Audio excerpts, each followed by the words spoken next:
So we are 11 days away from when the 49ers veterans will report to training camp. That means that we're Brandon Aiyuk days away. As you can see, number 11. The tradition continues. Yesterday, the number was retired. John Brody, number 12. On day 8, it's going to be retired as well, but we'll probably talk about Steve Young. Tomorrow should be interesting. Number 10, no more Jimmy Garoppolo for the 49ers. So a couple new number 10s to discuss. But today we are discussing Brandon Aiyuk, as we are Brandon Aiyuk days away from 49ers Veteran Report Day on July 25th. What can the 49ers expect from Brandon Aiyuk this season? It's one of the most intriguing questions on a very intriguing roster because Aiyuk has, this is going to be a contract year for all intents and purposes. 2024, he's had his fifth-year option picked up. That's about $14.2 million for the 2024 season. But in almost all certainty, the 49ers are going to decide on his future with the team ahead of that lame duck 2024 season. He's probably going to want a big extension too, and that might come for the 49ers. That might come from somebody else. But I do think that Brandon Aiyuk, based on his performance in 2022, is more likely to get that extension from the 49ers than anyone else. And we're going to talk about that and the efficiency that he has displayed and needs to continue to display within the 49ers offense to secure that bag this season. So let's take a look at this. 49ers receiver efficiency, a tale of growing balance. I'm going to put up on the screen first their 2021 receiving efficiency. So this was 2 seasons ago. I'm going to explain this a little bit. The column that is shaded in color is the most important one. That's yards per route run. It's a stat that Pro Football Focus tracks. And it's the best way to determine receiver efficiency because if you just do raw catches or just do raw yards, well, somebody could take a whole heck of a lot of catches to get to a certain amount of yards, or they could also run a whole lot of routes to get to a certain amount of yards, and you don't know exactly how efficient they're being. For example, if a receiver runs 150 routes and gets 100 yards, it's a lot different than a receiver who runs 10 routes to get to those same 100 yards. So yards per route run is going to determine, based on usage, how efficient a receiver is. Darker blue means further above average. Darker red means further below average. In 2021, you'll see that the 49ers were remarkably imbalanced offensively, especially early on. It was all Deebo Samuel and George Kittle early on. Remember, it took a while for Brandon Aiyuk to do anything. Brandon Aiyuk, I think, really emerged during that Chicago game in week 8 of the 2021 season. So he ended up above average with 1.7 yards per route run, but it was Deebo Samuel in a really top-heavy offense having that monster year at 2.93 YPRR. Monster year for Deebo, 77 catches, over 1,400 receiving yards. So let's move forward now to 2022. This was last season. Aiyuk stole the show in 22. Surpassed Deebo Samuel, who was nowhere near as efficient as he was in 2021, but still good, slightly above average, 1.85 yards per route run. By the way, George Kittle is shaded in darker blue because I'm comparing him to other tight ends instead of other wideouts, but I also wanted to include all of the 49ers pass catchers in this graphic. Aiyuk led the way, though, with 1,015 receiving yards. And it was Aiyuk and Deebo Samuel neck and neck, 1.82, 1.85. I think I misspoke there a couple seconds earlier. Aiyuk was still behind Deebo in yards per route run, but it was essentially a negligible difference. And I think everybody at the end of the day would agree that Brandon Aiyuk had a better season overall than Deebo Samuel last year. He cracked that 1,000-yard receiving mark, 78 catches, also a career high. And one, big delineation between Aiyuk and Samuel is that Aiyuk catches the football at a much better clip than Deebo Samuel. If you go back to 2021, Samuel had a very high drop rate, 12.1%. That's really the weakness in his game. Brandon Aiyuk had a good drop rate, 4.4%. Well, the discrepancy got even bigger. Deebo's still over 11% in drop rate in 2022. Brandon Aiyuk down to 2.6%. But when I talk about a tale of growing balance, you could tell not nearly as top-heavy in 2022, especially after they picked up Christian McCaffrey. The 49ers spread the wealth offensively. McCaffrey, for a running back, was awesome in yards per route run. Really good drop rate, too. George Kittle didn't drop a pass last year. Really good for a tight end. You had Samuel and Jennings You had Samuel and Ayuk at the top right here for the 49ers production. Juwan Jennings for number 3 wide receiver, not bad, below average for all wide receivers, but if he can lower that drop rate a little bit here in 2023, I think Jennings could get in the blue, and the 49ers will have all 5 eligibles averaging a yards per route run figure better than the league mean, which would be really good. So as the 49ers develop better balance, we can set the context for expectations for Brandon Aiyuk. So we should talk about parameters for the Aiyuk's entry into the 49ers A-list core, because this is going to determine whether or not the 49ers buckle up and decide to pay Brandon Aiyuk for the long term. This right here, and I've talked about this a lot, is the 49ers building strategy. It's a 5-step process. One, you acquire and develop A-list players. So you can either acquire them through free agency where they've already been developed, or you can acquire them through the draft, like the 49ers acquired Brandon Aiyuk, and then you hope to develop him into an A-list player. Because then when it comes time to pay those A-list players, you do that. You don't let go of A-listers that you have developed. The only A-lister that the 49ers have let walk or traded away has been DeForest Buckner, but this regime wasn't even the one that developed him. He was picked in 2016. So the 49ers right now with Brandon Aiyuk are between steps 1 and 2 of this process. Step 3 is don't pay the B-listers when free agency comes. Obtain comp picks instead. So if you determine that a player doesn't fit into your A-list core, let him walk. Let him walk and replace him with somebody cheaper, preferably through the draft, because then you can move back to step 1. Key 4 is to develop the staff, because that means that you have coaches that can make sure that they turn these players that you draft and acquire into A-listers. And then step 5 is to pick the next A-listers. So with every single potential free agency or trade situation or re-signing situation, we can consult the 49ers broad to-do checklist here, their building strategy that I made. This is from covering the team since Kyle Shanahan took over. I've identified the patterns. I've tried to boil it down and simplify it into this 5-step process. And in the case of Brandon Aiyuk, the 49ers are in a position right now where they are trying to finalize their determination of whether or not he is an A-list player.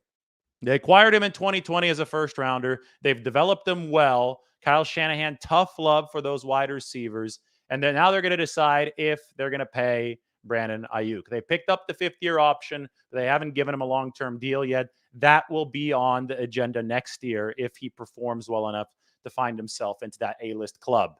The next contract is going to be awarded to Nick Bosa, who's obviously earned himself a position in that A-list club. So what are the parameters for Brandon Aiyuk's entry into that 49ers A-list? Well, we go back to the receiving efficiency from last year. You see, 1,015 yards is not an efficiency metric, but it's a nice raw number that people generally use to identify star receivers in the National Football League. So if Brandon Aiyuk goes 1,000 yards again this year, but even more importantly, if the efficiency increases to over 2 yards per route run, which is top tier for wide receivers. I know that you occasionally have a guy that goes over 3. George Kittle was going over 3, which made him a total superstar as a tight end for a couple of years. He led all receivers and tight ends in that category. But if Aiyuk on a loaded 49ers roster that has a lot of other guys to throw to goes over 2.0 yards per route run this year, that drop rate stays really low. And by extension, he also posts another 1,000-yard season.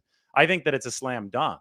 I think that he's an A-list receiver. Because listen, this guy's an elite separator. It's going to be really hard to find a player just as good separation-wise in the NFL draft. He is your prototypical X receiver because of that separation ability. He's a complementary skill set to Deebo Samuel, who's just a bulldog out there, right? Deebo Samuel will run people over. Deebo Samuel will make tough catches, but Deebo is not as much of a separator. Deebo, yes, Deebo is an alpha dog, but Deebo is Deebo. He's a bully. He's his own type of player. For Kyle Shanahan's offense to work at maximum efficiency, I think you have to have a number of things. You have to have a versatile back. They have that in Christian McCaffrey. He can go out and he could deliver in space, and he could also run the football. You have to have a full back to be able to execute the run blocking and also the offensive adaptability. Well, they have that in Kyle Juszczyk. You have to have a bully of a wide receiver to be able to take out these downsizing defensive backs. They have that in Deebo Samuel. You have to have a supremely versatile tight end. They have that in George Kittle. You have to have a burner to really stretch the field, and the 49ers have struggled to find that over the years. They hope that Danny Gray can give that to them. And last but definitely not least, pretty high up on the list, you've got to have an X wide receiver who can win one-on-one, who can separate, who can make the opposing team's number one cornerback's job really, really tough. And so far, Brandon Aiyuk has emerged as a guy that can do that. Last year's numbers, 1,000-yard receiver out of that X spot. He is part of the machine for the 49ers to have a top-tier offense. So I think if he could replicate what he did last year and even bump up that production a little bit, all of a sudden, Brandon Aiyuk is going to be entered into that 49ers A-list. And if you're entered into the 49ers A-list one more time, you get paid. That's what number 2 on this 5-step checklist says. So I think that this is, we take a look at Brandon Aiyuk's 2023 goals.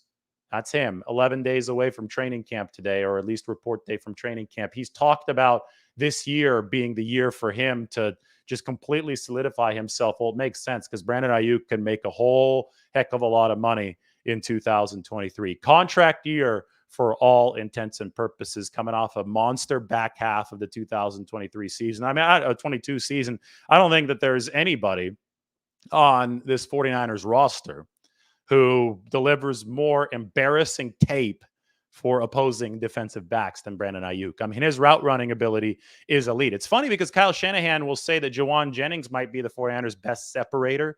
But Brandon Aiyuk, on top of the separation ability, also has speed. He's faster in a straight line than Jawan Jennings. So he's a better overall X wide receiver. And he's going to have a chance to really, really drill it into the 49ers' heads this year. And then we might be at the same spot that we are right now, discussing Nick Bosa on a 49ers extension with Brandon Aiyuk next season. The good news for the 49ers is that A-list core can grow every single season because the salary cap typically gets bigger every single season. But you really have to earn your way into that club.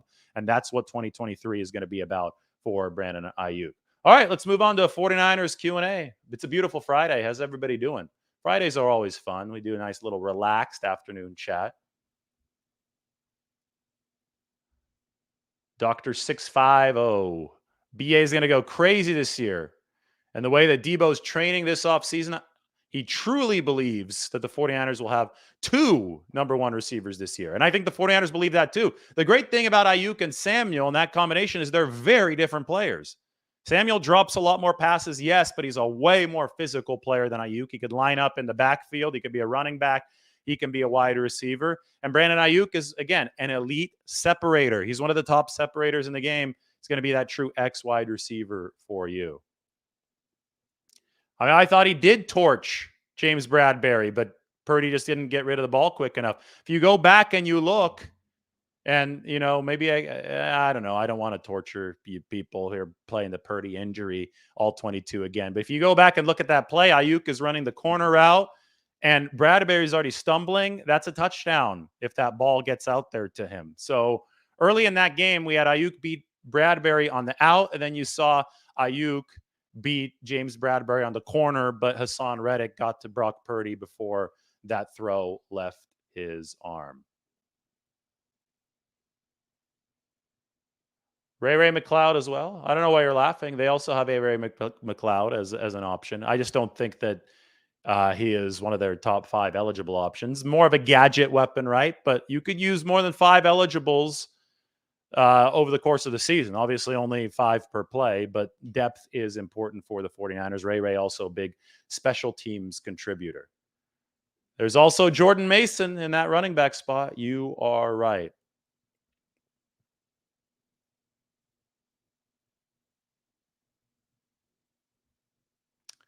Mike says to post your questions. Also, I believe we're 300 subs or so away from 40,000. And you guys know I don't normally bring this up, but that's a cool milestone. I think I last brought this up before we were about to hit 20,000. It wasn't that long ago. So if you're watching right now, just hit that subscribe button. Maybe you could be number 40,000. That'd be really cool. Enough to fill up, essentially fill up, what do they call the Giants ballpark now? They changed his names. Oracle Park, right? Yeah. Enough to fill up Oracle Park. Hopefully in a couple months, we'll have enough to fill up Levi Stadium.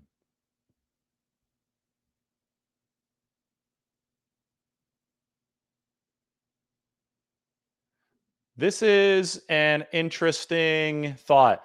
Ayuk would be an all-pro if on any other team. You're saying that he would get more of a target share.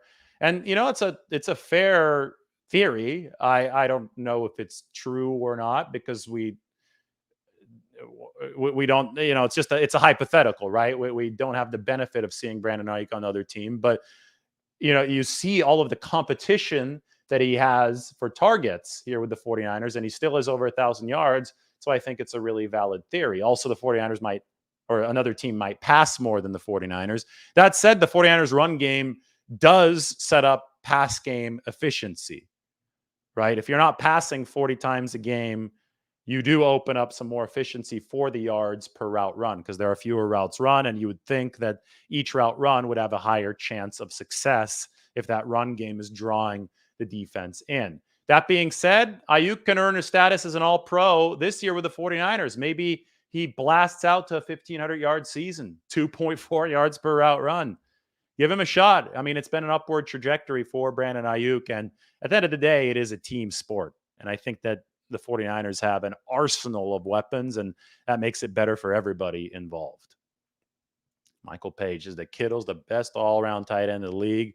I would have to agree. I mean, Kelsey gets a lot of hype, but Kittle is asked to do more as far as versatility goes, blocking, so forth. And also, I mean, just a couple years ago, I keep on bringing this up, but George Kittle had 2 or 3 straight seasons at the very top of the NFL in yards per route run. When the 49ers started to develop other weapons for the pass game, such as Ayuk, Samuel, McCaffrey, Kittle has not been used as targeted as much. But again, he led the entire league. He was better than even Julio Jones when Julio Jones was still in his prime in yards per route run. So Kittle is really, really special.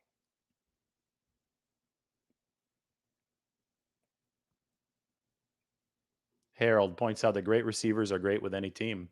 That is true as well. I mean, receivers can stand out because they can always beat man coverage. Doesn't matter who they play with, right? So, but there's going to be degrees of statistical greatness. And when you have a lot of supporting cast, well, that can take a little bit away from your numbers just because the 49ers offense is built on such balance. But there's nothing wrong with that, right?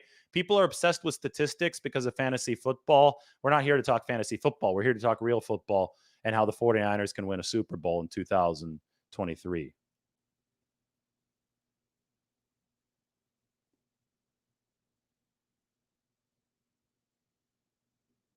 How much does Ayuk being a separator weigh in on his A-list status with the 49ers? How much do you think tape numbers affects that either way? Well, tape is really important, right? Kyle Shanahan's going to base a lot of this on tape. Now, production is important as well, but tape and production are obviously correlated. If you have better tape, you're going to have better statistical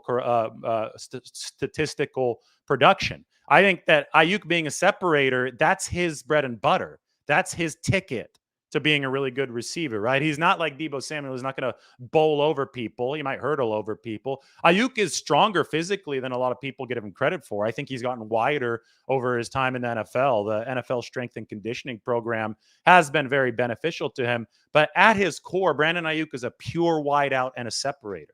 And the 49ers need that in that receiving slot that Brandon Aiyuk occupies. So I think that weighs in onto his A-list status big time. It's huge for Brandon Aiyuk. Can the 49ers afford Brandon Aiyuk if he has a great year like everybody expects? Yes, because every year the salary cap grows. And this is how the 49ers have structured their financial plan.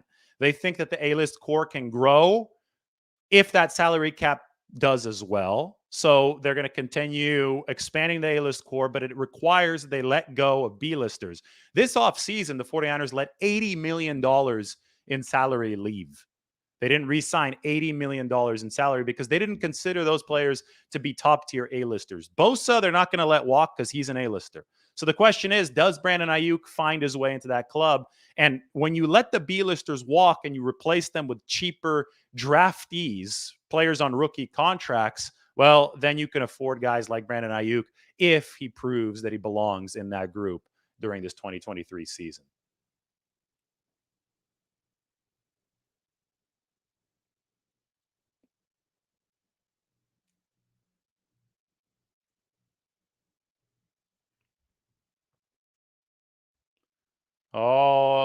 This is a good one. It's a prove it year for Danny Gray. Yeah, I mean it's the second year, right? No, the third. It's the second year for Danny Gray. Danny Gray was a rookie last season, so yeah, it is a big take a step forward here for Danny Gray, who had, I thought, a good OTA in that he showed progress. He dropped some passes in OTAs, but I didn't think that Danny Gray had a presence last year, and you need a presence to be a guy in the NFL, especially when you have a lot of talent competing for targets, as the 49ers do. And I thought he showed much more of a presence out on the field during OTAs. That usually comes from confidence, knowing the playbook, running the routes. Because playing receiver in the NFL, especially playing receiver for Kyle Shanahan, requires a tremendous amount of specificity. You have to be very, very on top of your details in the timing based system. You have to be on top of where the cut's going to be. You can't be an inch or two off. It's a precise thing. And when you're a rookie and your head is swimming and you're not really 100% sure of everything that you're doing, you're going to be a little bit slow in some of those routes. You're not going to be as certain. That body language is not going to be there. I think that we saw Danny Gray start to develop some of that alpha body language over the course of OTAs, which was a big step forward for him, but still many, many steps to go.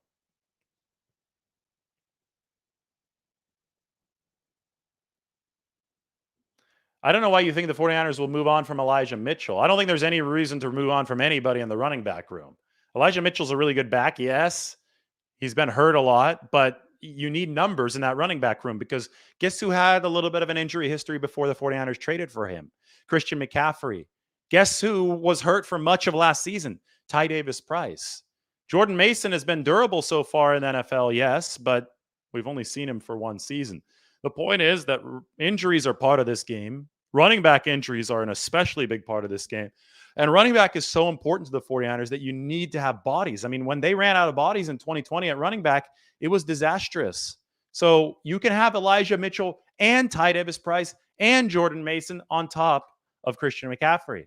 Then they have Kalon LeBourne and Ronald Awatt. They have the two undrafted free agents on this roster. So that's all. So they have another depth to survive the season and not only survive, but flourish as an offense because the running back position is so important. As far as who's higher on the pecking order, Davis Price or Jordan Mason, why don't we let training camp determine that? Both Davis Price and Mason are big, strong, 220 plus pound backs.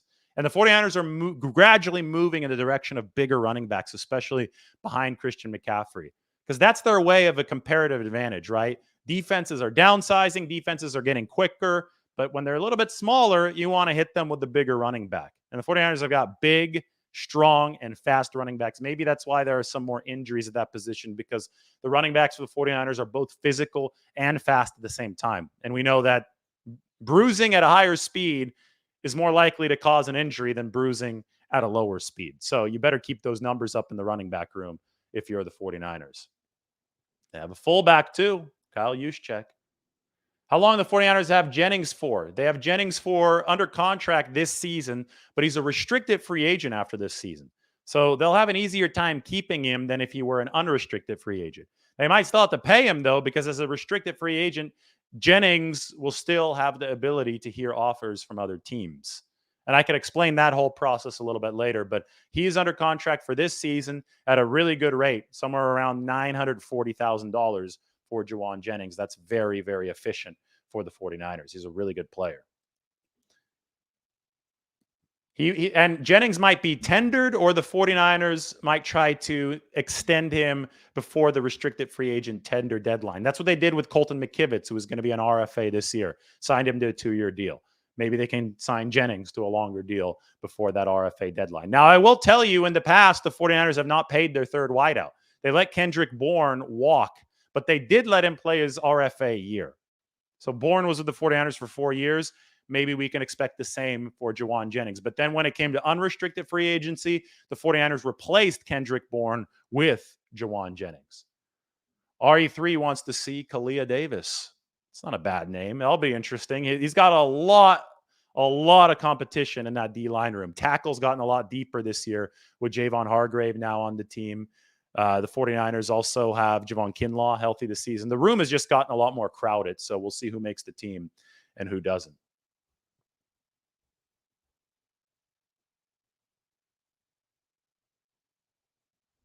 A lot of people asking about Kalia Davis. Dr. 650 as well thinks he's going to have a breakout year. He looks like a tank and he's explosive. Now we'll see, he's coming off of an ACL that he suffered in college, so that can always compromise the explosiveness, but we will see. I mean, training camp is going to tell a lot of stories, that's for sure. I'm buckling up.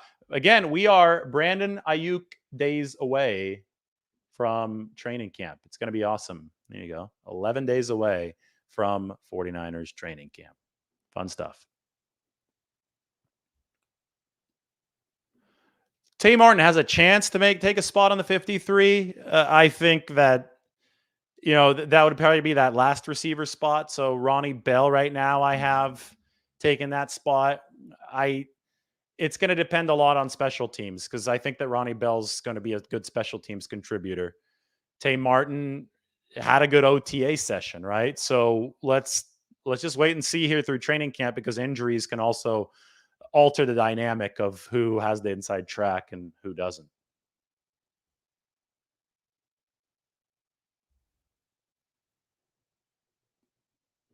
I do think that the Seahawks have a nice core of young players on their roster.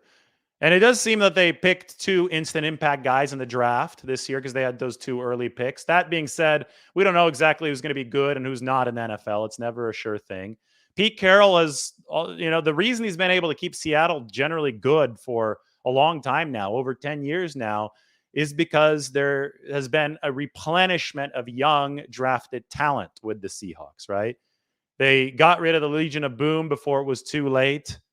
49ers benefited from Richard Sherman coming to them, but the Seattle Seahawks then drafted to replace some of those guys. Now they have Tariq Woolen at cornerback. Picked up Devin Witherspoon this year, another first-round cornerback. So we'll see how that plays out for them. That being said, the 49ers clearly have more talent, and they have experienced veteran talent.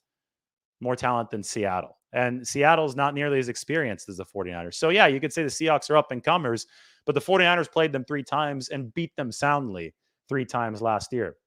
The win in Seattle should have been an even bigger blowout than it was. There was either a pick 6 or a fumble 6. I forgot what it was. It was a pick 6. Yeah, Deommodore Lenoir off of a Nick Bosa pressure, and they called roughing the passer on Bosa. And it seemed like one of those calls just to artificially keep the game close, right? Seattle gave the 49ers a little bit more of a fight in the playoffs, but it ended up being, a double-digit victory. They couldn't keep up at the end.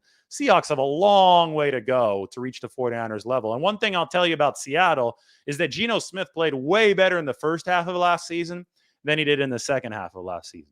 He was average to slightly below average in the second half. And Seattle, they gave him an incentive-based deal. It wasn't a huge contract. It was probably the best thing they could do. They probably, in all honesty, should have tried to sign Jimmy Garoppolo. Probably would have been better than Geno Smith because Geno has not been as good as he was early in that season after the league figured him out. And if Geno doesn't revert back to first half of 2022 form, Seattle's going to have a tough time. Their defense might be solid, but they need Geno Smith to really be delivering at quarterback for them this year. And he did not finish that season last year on a trajectory that would make me all too optimistic if I were the Seahawks.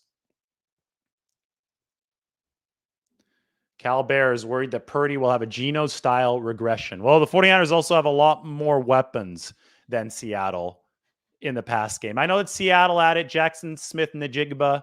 I know that they have DK Metcalf. They have Lockett. They've got 3 good wideouts, but I think the 49ers are so much better in terms of offensive versatility because they have receivers who can play in the backfield. They have George Kittle. They have Kyle Juszczyk. The 49ers have and they have Kyle Shanahan obviously calling the plays. They have such a more sophisticated offense, an offense that could adapt and stay efficient over the course of the season than something like the Seattle offense, that I wouldn't worry as much about Brock Purdy. Purdy, I mean, the awesome stat the other day that came out in that graph, let me see if I could find it, showed that Purdy didn't have to throw into all too many tight windows last year, and that's a credit to the 49ers offense and Shanahan. But when Purdy did have to throw into tight windows, he was extremely, extremely accurate and efficient. I'm going to my Twitter page, and I'm going to pop this open on the screen. This graph is staggering because it shows just how lethal the 49ers offense was under Brock Purdy last year. Okay, look at all these QBs. By the way, let me hide the comment so you could see it. Look at all the QBs clustered here in the middle. Percentage of throws to tight windows is the x-axis. Fewer throws into tight windows is further to the right. And then percentage of throwing people open to the tight windows with good throws is vertical. Look at all the QBs right here, and then look at Brock Purdy way up here. So it tells us two things, right? It tells us that Purdy didn't have to throw into a lot of tight windows, and that's because the 49ers had this awesomely balanced receiving core that you see here, from Aiyuk to McCaffrey to Juszczyk, all those guys. And then two, where were we? There we are. Two, you had the 49ers in a position where, I want to get this on the whole screen, sorry. There we go. This is better. You had the 49ers in a position where Brock Purdy did deliver when he was asked to throw into those tight windows. That's how you end up with an outlier dot on the map way out here. The 49ers have the outlier dot with Brock Purdy. So if they can continue facilitating a team-based offense where everything is clicking, where the five eligibles are creating a bunch of separation. And, you know, I had an article come out yesterday that Kyle Shanahan compared Christian McCaffrey to Steph Curry as far as creating space on the field. You continue, you know, just laying out a nice meal for your quarterback, and then he continues obliging you by eating, by executing that offense the way that it should be executed, then I think Brock Purdy will be fine. Purdy did a lot of impressive stuff last year, but so did the 49ers offense. It was a total team game. And I think they're better set up between their talent, their QB talent, and their play calling. They're better set up than almost any other team in the league to play offense on a team level, right? Patrick Mahomes is Patrick Mahomes. He's the best QB in the game. He's a superstar. The 49ers are going to have to counter that with an entire operation humming at full efficiency, which it was last year up until Purdy got hurt against the Philadelphia Eagles.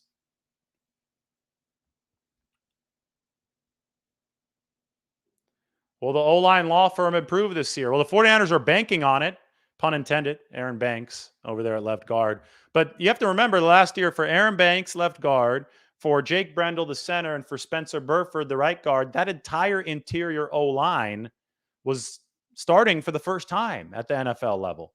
And they'll all be back now starting in year two. So you would expect them to be better in year two than they were in year one. More experience, more chemistry. Now, the big wild card is Colton McKivitz at right tackle. 49ers don't have nearly as much starting experience at that position as they did last year with Mike McGlinchey, but I think they're secretly hoping that McKivitz is going to be a better pass protector than Mike McGlinchey. And it always helps when you have one of the greatest of all time playing left tackle in Trent Williams.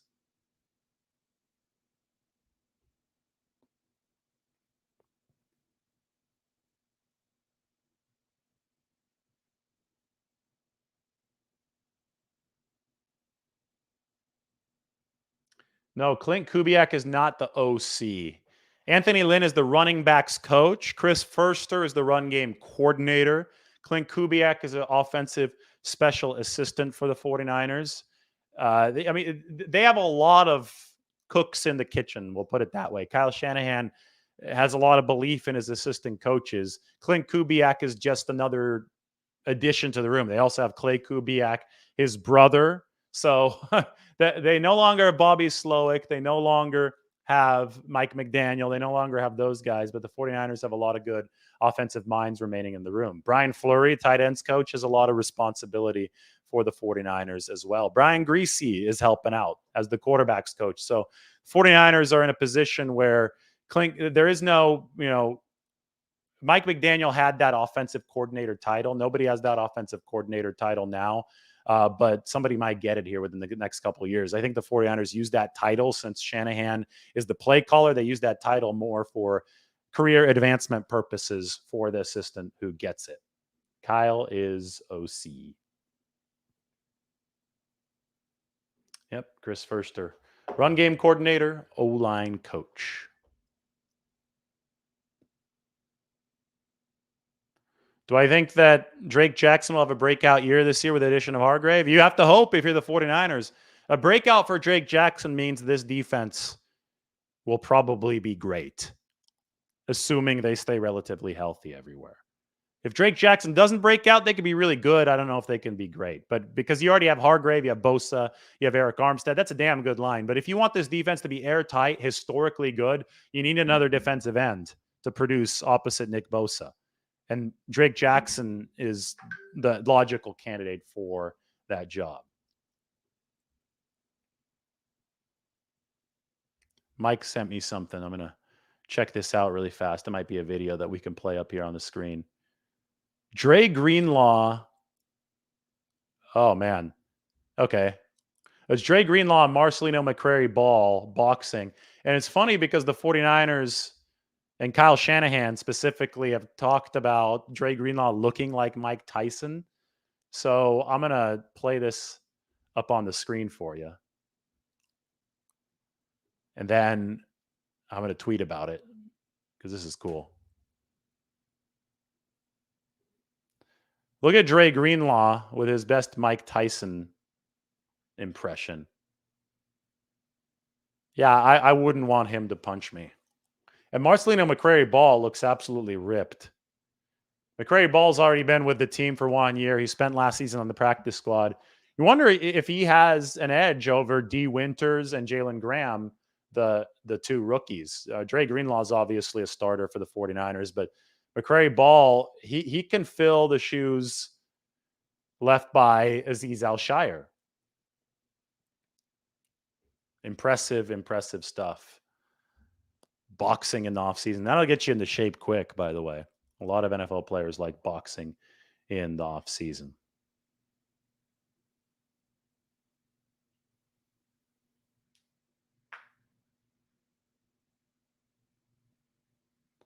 Cool. All right, everybody, thank you for joining. I'm going to run right now. We've been on for nearly 40 minutes. Maybe something a little bit later, right? 49ers, Brandon Aiyuk Day, 11 days out from report day. And it's a nice little Friday. So everybody enjoy it. We will talk to you soon. Bye now.